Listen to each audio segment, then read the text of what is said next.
People love him already. He's got the Rhode Island twang. The long pass to Moore and a pin block from Martin. Tune in to Cam's Corner. He's going to make it here. Draws the foul for another Rhode Island and one. Podcast. Got his own podcast. It's good off the backboard and in. On a break.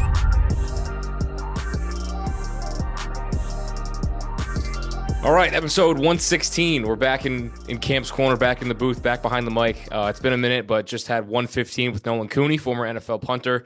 Also a Rhode Island native who I've got today, North Kingstown native, Jack Benevides, and URI alumni, PC alumni, now working at Providence College as the assistant coordinator of video operations for men's basketball. So, Jack, first of all, thanks so much for hopping on. You have a ton of amazing content. I want to bring that to life today for the people that don't know. So just first and foremost, thanks so much for hopping on. Yeah, thanks for having me, Cam. Appreciate you. Of course, yeah. And like I said, North Kingstown, Rhode Island native. Tell me about your upbringing. Sports is obviously a big thing. And of course, this is the centric of the podcast is sports. So for you, just talk about how sports became something that you grew up loving in Rhode Island. Yeah, man.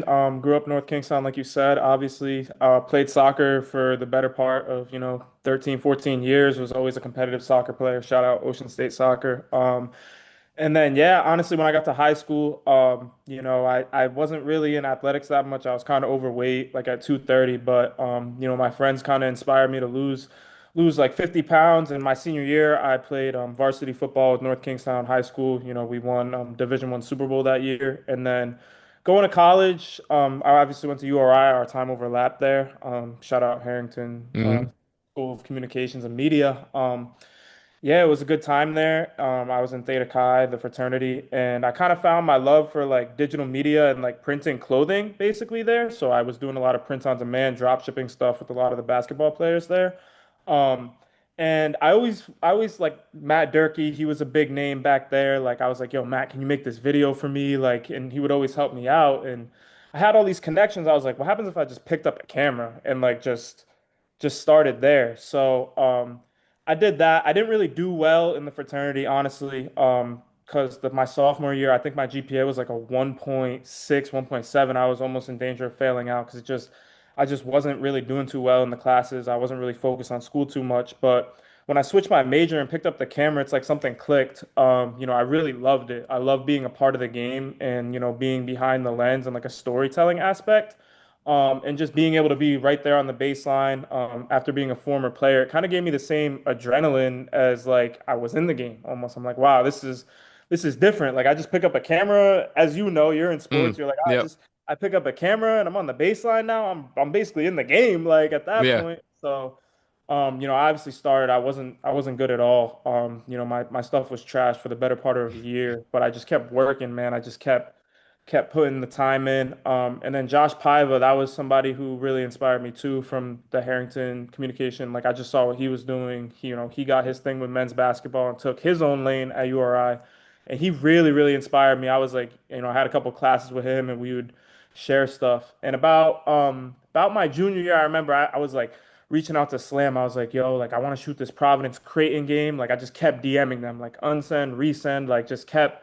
And they finally answered. They're like, yeah, we're down for a collab. And it wasn't my best video looking back on it, but I went to that PC game and I found a love for it. I got the collab with Slam, and then later, I got an internship with them, which kind of blossomed the rest of my career. Yeah, I was going to get into that too. I know that's probably a big part of how you got to where you're at now. And speaking of Josh has been a huge help for me too. He was one of the first people I actually collabed with at URI because I was getting into the broadcasting scene and didn't really know how to go about it. But I saw that Josh was doing so much with video production. So I asked him how he kind of worked the ranks and did all that. I took that into my own field with broadcasting. And then evidently he took one of my clips, a few of my clips, I think, and had their intro video for when the men's basketball team walks out, put my voice into it. And I said, okay, this is going to be really cool. I'm going to really take this in stride. And it really amplified my passion to keep this going. So for you, as you mentioned, it was not before college. You kind of found that passion for picking up the camera and getting behind the lens in school. Is that right? Yeah, it was the Harrington school that kind of gave me the outlets. Like I started with the URI games, and I think we had lost a game, so I couldn't post anything. So I was like, I was texting Clifton Moore at the time. This was the year Cooley had left, and I was like, because I knew Clifton through Khalil Brantley, who played on LaSalle from the clothing space. So the clothing space was like a bridge into videography. I was like, hey, can I pull up for a game? He's like, yep, talk to my SID, pull up. So I shot a URI game. We lost. So I can't do anything with the content. As you know, if we lose, drove up to PC. It was Providence versus Northeastern. I'll never forget it. And like I walked in 5 minutes before the game and it was a whiteout stadium full. And I got the chills. I was like, this is a new level. And I think that's kind of where I found my love. And, ever since then at Providence, I was just like, this is for me. Yeah, tell me more about those little side hustles. You talked about how your little clothing brand that sparked something, and then along the way you figured out ways to continue to level up. So what were the ups and downs of that early part of figuring out how to make this thing become a reality? So yeah, my clothing brand, more or less, I was selling merchandise to the frat and stuff like that, and I did well for a while. But as my grades plummeted, I was just like, I don't know about this. Like I was putting a lot of money into it, and I had business partners, and I just felt like I was doing everything myself. No shade to anyone else. Like nobody really cared about it like I did, and that's no fault to anybody. Um, when I picked up the camera, I was still kind of doing some of the clothing stuff, but I think the camera was like really like the passion for me. I was like, I can really tell these stories, and I really put a lot of time into it, like a lot of time into it, because when I went to Providence, it was a whole new league, it was like Joel Giroux's shot by Calvin, it was, Aaron James, it was, all these leveled up creators that like they would post like MG tapes even like they would post a video and I was just like, wow, like this is to me it looked like a movie. You know what I mean? So that competition, honestly, like finding competition within like the sports world and the videography, photography world is what I believe like one got me to go to the next level and really like take it personally and seriously, but two, like find my love for it, find like the game within the game. Oh yeah, and being so close into the action, like you said, it makes you feel like you're in the game, and it brings out the little kid in you. Like, wow, I'm so close to all this action. Especially like going from URI, A10 basketball. No shade on them, but going into a place like the Amp where it's completely packed almost every night. Like you mentioned, like that first couple of games that you did with PC, and then you messaged Slam to get on their radar. Tell me more about that process and how they responded back and how that sparked up. So yeah, I did the first video with Slam. It was like a collab post, like PC versus Creighton. Like it was a great pink out game. Bryce Hopkins, Noah Locke, like they went crazy. Won in OT, I think, or like regulation. Bryce threw a dunk down. Great night. Then down the line, I think I was in Texas. URI had sent me to it was Southwest with a couple of students. I had applied and like they had sent me there, and I was in Texas. We were eating brisket barbecue, and I got like a message, an email from Slam, like, "Oh, you stood out to us. Like, we'll have this internship like onboarding call." And it was with Brian LaRussa, who is not at Slam anymore. He's doing his own stuff, but he was a GOAT. If you look at his page, like he was really like how Slam took off, like those mixtapes with Terrence Clark, Josh Christopher, like all those like real OG mixtapes. Like he was the GOAT. So I met with him. And we hit it off, and I was just like, look, I'm just looking for an opportunity to have an outlet and just learn from the best, just really just learn the whole system. And then so Brian actually ended up leaving. I did two other interviews, and then Brian left, and Liam Callahan, who's the GOAT too, like he was the junior content producer. He went to the senior content producer, and I did my internship under them.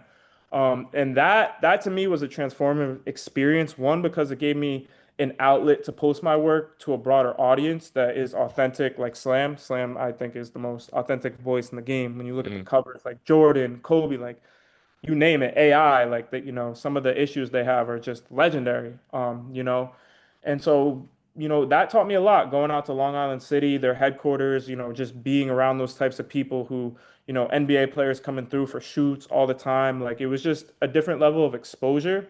And then it kind of exposed me to like the New York market as well, working with players like, Elijah Moore, Adam Njai, like just out there, like networking with the up and coming basketball players, like high school kids, was just kind of what propelled me to keep going. Yeah, what was one of your most memorable moments working for Slam? Like you mentioned, NBA players would come in and out, and for me, like I was never a true starstruck person, but when you look up to certain people and you see them walk into rooms, when you're able to get to those points, it's kind of takes you back for a minute, and it's like, wow, this is my reality, and I want to continue to do this, and if not, like get higher and higher. So for you, just talk about some memorable moments, something that sticks out to you, and stuff that you'll never forget. One of the things I'll never forget is Slam Classic Volume 5. So if you don't know, Slam hosts a tournament with all the top high school players every year. It's like a 2-day thing. They do a dunk contest the first day, big sponsorships, big everything behind it. And then they play at Rucker the next day.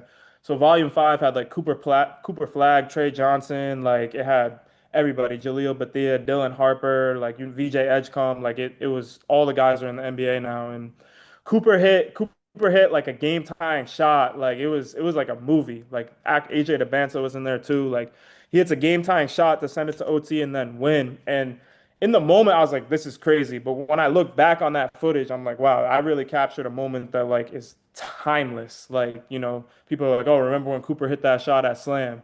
And then one other would be obviously shooting my first NBA game through them. I worked really hard to do that. And I always felt like there was like tiers if they were going to let you do that of trust because, NBA credentialing, as you know, you're in the business, like it's no joke. They don't just credential anybody. It's the toughest credential to get in sports. And so for them, I really worked at that. And, I went to one game. Shout out to Chris Dunn. I went to a game in the Clippers PR staff. They let me shoot a game. And then I showed Slam my work and they were like, oh, wow, you did a really good job. Like, let's get you to a couple more. So it kind of gave me the in to shoot a couple more of those games, which has been a blessing to, really build my portfolio at the professional level too. Yeah, I said a little bit about being starstruck. Have you ever been starstruck by any athletes being so close on the baseline? Probably LeBron. For sure. Yeah, definitely LeBron. Yeah. I think I think there's a crazy story behind that, that a lot of people don't know. But so I don't know if I'll tell it, the LeBron I've video seen that it. Yeah, yeah. so some people are like, oh, did you even shoot that? Did you buy that footage? So the story was it was actually this December, December 20th. We were in San Diego, right, for the PC tournament, and I wanted to get a credential to shoot Clippers Lakers because Chris Dunn's on the Clippers and that's my guy. I wanted to at least be able to capture him. It's good content for PC, it's good content for the portfolio. It's just good in general, and the NBA teams, usually are pretty cool to the colleges when they want to come through and, just for a game, nothing too crazy. They usually try to make it happen. But couldn't make it happen. It was too big of a game in San Diego. I would have driven up to LA. So there was a game. We played Seton Hall the night before, and then there was a game, LA versus LA in LA, like at the Clipper Intuit Dome.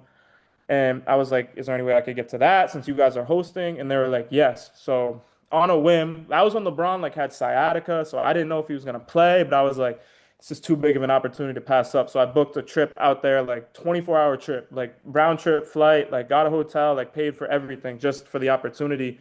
And like we played Seton Hall, we lost that night, unfortunately. And like I was just checking the injury report. I'm like, is he gonna play? Like I'm literally leaving in like 6 hours. Like, is he gonna play? And so he wasn't on the report. I flew out there, I shot it, and like I remember I got there late because like it was a long day of travel. Literally flew in the day of, and like so he warms up like too early. Like I don't even think the stadium's open for media to go in when he warms up.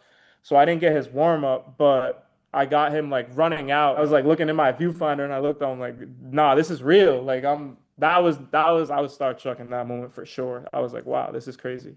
Kind of similar to me too. I was able to cover one of the first games this season for the Thunder when I was in Missouri. We're about 2, 3 hours away, and I was able to cover Steph Curry, his first game in OKC that season.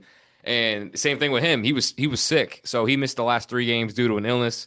And I'm the same way. It's a 3-hour drive, so I'm driving up there early in the morning. Like, is he sick? Is he gonna play? Is he gonna play? And he ended up walking in. Like I was right there when the team was walking in. The players are coming in individually, and it was sick. Like to see his warm up in person, like that close, is unbelievable. And for me as a reporter, I don't do that much filming. It's like I get my B-roll, I get what I need, and I go up in the media wherever it is, if it's high or games, if there's a tent, wherever it is, and do like that. Then I'll go down to the court or the field, do my live hits, all that stuff. And I like going back to Josh. He did all the sports at URI that I've seen, and he was always hustling, running up and down. And I'm sure you did the same thing. Can you talk about that and how you're always trying to get in the right spot at the right time? How stressful can that be in certain moments? For sure. And to elaborate on that, the Steph Curry thing that's insane. And I've been seeing your work and like you've been killing it, especially like, Yeah. a lot of people from Harrington just want to show love. Like I honestly think like Harrington School of Communication and Media really like gives students an outlet. Like For I'm sure. super thankful, and you probably are too. Like Stone Freeman, there's just a Hmm. lot of goats that, Dave Walter. Like there's just a Yep. lot of goats that like really showed us the way, and I feel like we're blessed to have that because I look around and there's just a lot of kids that don't have a path, in sports media. They have to become self-made, and like to get the tools to do it, like you said, that moment for you with Steph Curry, like you were like, whoa, like I'm here, like Yeah. this is crazy. Like I got film on him, I'm part of this. Like it definitely got to show love to Harrington because their student, they've paved the way for us. With PC, like I'm on the road a lot. Like you're assigned one spot. Like when you shoot in the garden, when you shoot at these certain places, like their SIDs don't really like you to move around. So it's like I've gotten in trouble a lot for it, like with our own staff, like, yo, you need to sit in your spot and not move. But for me, like part of what I'm trying to become more is just like not a one angle army, like when you see a Providence College men's basketball recap, you don't just see one angle on repeat. That's one thing that Kim English, who I worked very closely with, was pretty adamant on. He was like, I need you to get different angles, like, shoot under the baseline, get in the huddle, go in the stands, capture the environment. And that was honestly one thing I think was like a point of emphasis that I tried to work on. I wanted the baseline's the best shot in the gym. Like if a Jameer Jones goes up for a poster dunk or a windmill, like there's not going to be a better shot than the baseline. But also you have to diversify your portfolio. So getting the right moment at the right time is partly just being attentive, and having the support systems. And like I have an assistant who helps me out. His name's Kareem Bain. So to get those edits out, we get them out real quick. Like we try to get them out at least an hour before the game, like hour after the game buzzer ends. Like he'll be back there editing that. Like he'll be cutting up the first half during the second half. Then he'll go out, shoot his photos, and then after the game, it's just boom. Like we get a win. We're posting as fast as we can. So to be able to capture, run the cards, and just be everywhere at once, it takes a team. I was blessed that Kareem, has been a loyal guy. I don't know if he'll see this, but he's helped me a lot become more efficient. And then Nick Rojas too, and Matt Carroll. Like we do have a couple of shooters. Nick's the executive director of broadcast and new media here, and then Matt Carroll is also he's a video operations specialist here too. We have a couple of shooters at the game, so usually if I miss a shot, like which rarely happens, like somebody else will have it. So it's just about making sure you have some like foolproof systems just so you don't miss that one moment. Yeah, and building relationships is huge too. Like you said, your assistants, people that you meet throughout whatever programs you're in or whatever job position that you're in, they help you out in that sense. But also the athletes themselves, like you said, Chris Dunn is your guy. I know Devin Carter is. You have a relationship with him. I wanted to ask about how important that is, building those connections with those athletes, and how cool it is to extend it outside of where you first met them. Like, of course, somebody like Devin and Chris at PC. Outside of that, now they're in the NBA, making solid careers for themselves. So how special is that? And just being at Chris Dunn's or Devin Carter's draft night, stuff like that, being able to shoot those types of games. How important are those relationships to you? Well, yeah, those relationships are, why I got into this in the first place. For being involved with Devin, seeing his story, it was special, man. Like he really came a long way in a short time. He always had it, but he's the hardest worker. Like I remember this one time, there's a practice. I was sitting at the scorer's table, still a URI student, but I was doing freelance work for PC because I was, up here all the time my senior year. I saw Devin like his head was at the rim. He like stole the ball, ran down, and like his head was at the rim on a dunk. And I was like, whoa. And I remember that was the first time, like I've seen a lot of basketball, the top kids, seen Cohen Carr, Rob Dillingham, like the top, flyers. But I saw that and I was like, whoa, like and just following like that's when I kind of knew it was going to be different. And then that year, he just nobody in the Big East could touch him. He was Player of the Year. Mhm. Every night, like I knew going into a game, we had Devin Carter. Devin Carter was going to lock down the best player, and he was going to go for 20, and that was just a guarantee. And I think like having that is so like overlooked when you have it. So when you don't, you're like, oh, like damn, you remember having Devin Carter? Like we went to UConn, we had Devin Carter, man. So, when he made it to the league, man, like that was special, to get taken 13th and like just to be a part of it. Like I just felt like, by any means, I just wanted to be there capture that moment, to really just end that chapter for him. And, even for me as a creator, like, I have felt like I'd made a lot of videos for him. The Big East Player of the Year video he posted, all, his season mixtapes, like, the windmill at Georgetown was, an infamous shot that I've gotten in my career. I have it hung in my room, signed Devin Carter. They sold that frame. For him, that relationship, I still check in with him. And then another one for me was, Jalen Sellers, man. He just got picked up on a two-way with the Chicago Bulls. Like, he is one of the hardest workers I've ever known. This dude's in the gym at 6. Like, they had to lock him out of the gym at PC. Like, talk about work your way into the NBA. Like, it was no surprise that Jalen was as good as he was. He was the Big East scoring title champion this year. Like, he was my opinion, the best guard in the Big East. Nobody could stay in front of him. He shot a 40 clip. Like, he was dynamite for us. And just being able to have those relationships, to reach out with those guys are a big part of why I do it.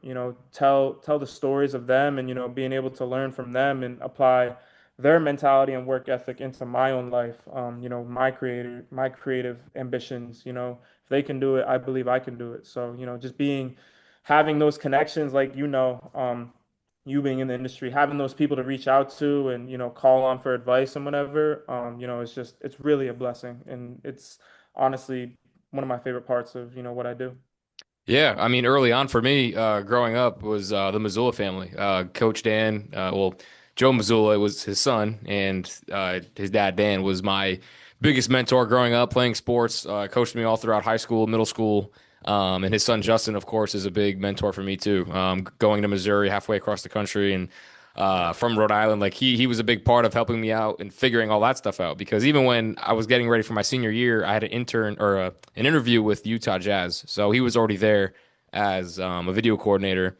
And I'm trying to figure out, hey, Justin, like, how do I go about this? And, asking him for advice. So those player relations that go off the court and then all the people that you meet in between is huge. And then I think that something that complements that too is the portfolio that you mentioned earlier and how all that work is able to be showcased for whoever wants to see it. So not only are you capturing it on camera, but those things that you capture on camera relates to the relationship off the camera, how you were able to get those opportunities in the first place. So tell me more about that. How you think a professional portfolio helps elevate people like yourself and people that are trying to get into this field? I feel like when you're applying for a job, like you said, the Utah Jazz experience, and like I feel like you have your reels and your reporter, like your sideline hits and your pregame, your postgame hits. Like I feel like in our industry, you're only as good as the work that you've done. So when you apply for a new job or you apply for something, they're not gonna look at like it's different. Like, oh yeah, he went to school for like you're judged on your work, like what you have already to showcase, which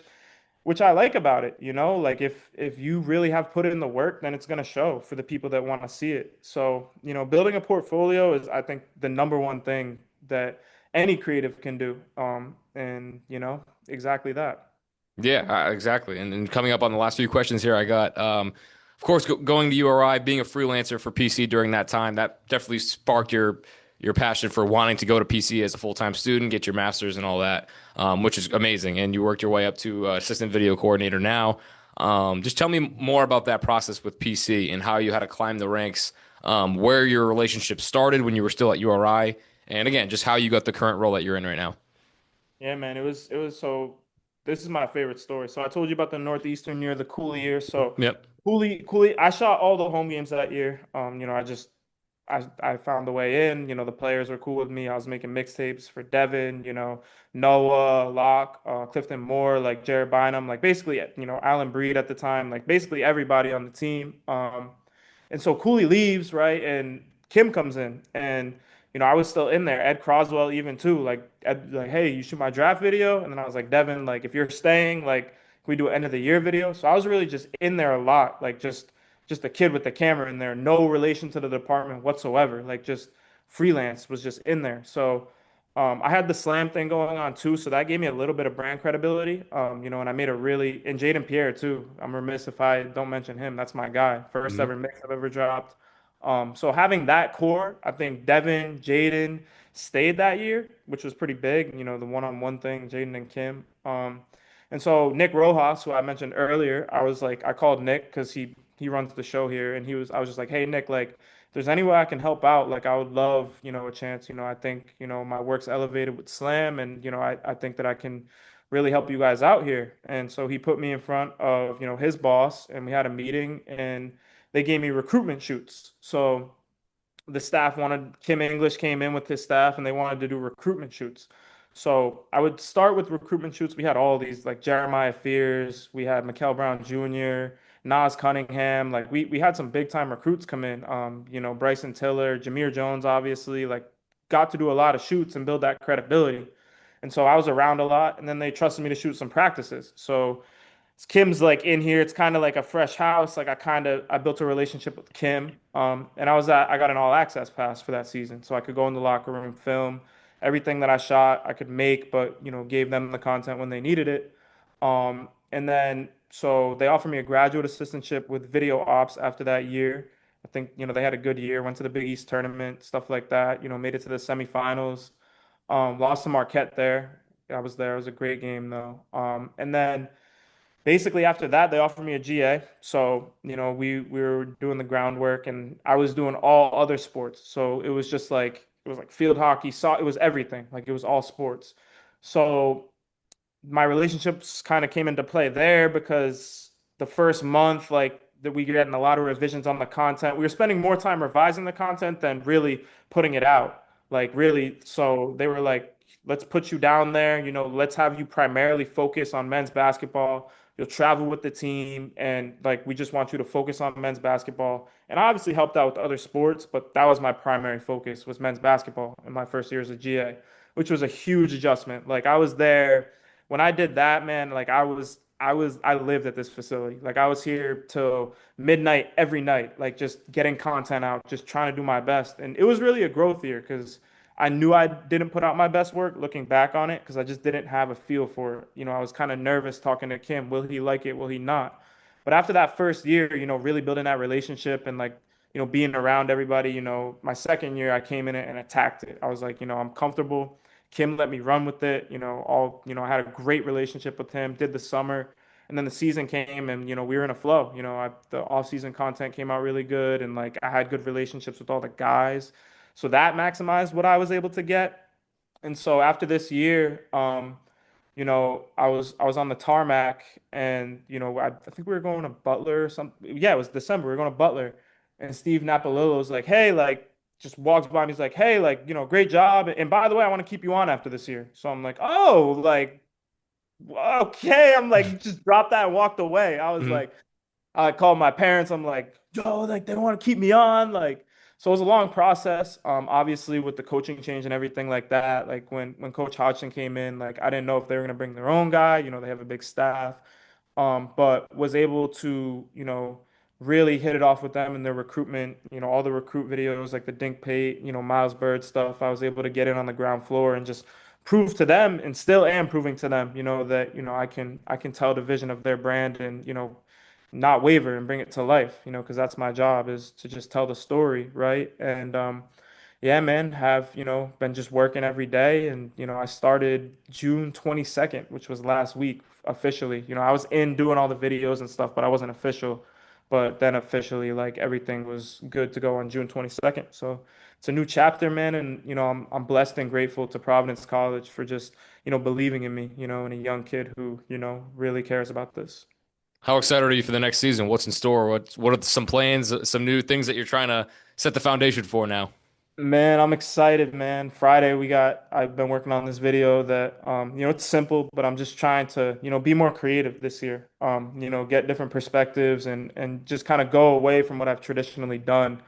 And just keep building these relationships with the players so they feel comfortable after a big win, or after whatever goes on, like, in the game. Like after that, I capture that moment authentically. And it goes on relationships, as if you have a relationship with somebody, like it just goes a long way. Like I got this shot at St. John's. We won, buzzer rang at St. John's, which was a huge win.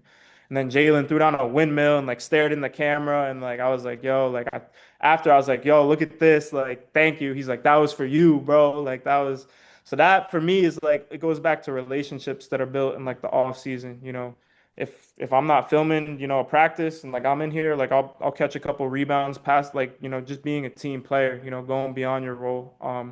Which is one thing I've learned. So yeah, just hoping for a good year, man. I'm excited about this year. I'm excited about this group. Such great energy and like it's a blessing to be a part of it, man. Yeah, when they look down and they can see your camera and they try to find you, that must be the best feeling in the world, man. That's awesome. Yeah, and a lot of your work exemplifies that too. Going onto your social media page, I'll plug all that in the description so everybody can go follow Jack. He's already built an amazing platform. This is crazy though. Episode 116, Jack. Anything you want to end off the podcast with? I appreciate you hopping on, sharing all these crazy stories because I really wanted to hear the stories behind all the things that you were able to post. That was what sparked me to hit you up, get you on the pod. So thank you so much for taking the time. Anything you want to cap off the episode with? No, man. Shout out URI, man. Even though I'm a Yeah, Friar yeah. now, shout out URI, man. I just appreciate you for taking the time to allow me to give me the platform to tell my story, man. It's a blessing, and I'm excited for what's in store for you too, man. Like, you're a big up and comer in this industry, and I'm really excited to see where you go, man, because the sky's the limit for you too. So, it's always good to chop it up with you, and I know you're doing your thing. So, hopefully in a couple of years we get on another call and, I interview you or something, man. So, yeah, man. I'm excited, man. Yeah, excited to see episode 116. Like I said, we're going to keep going up this summer, posting every week, every day on all the socials. So, Jack, one more time, thanks so much, man. We'll see you guys in the next episode.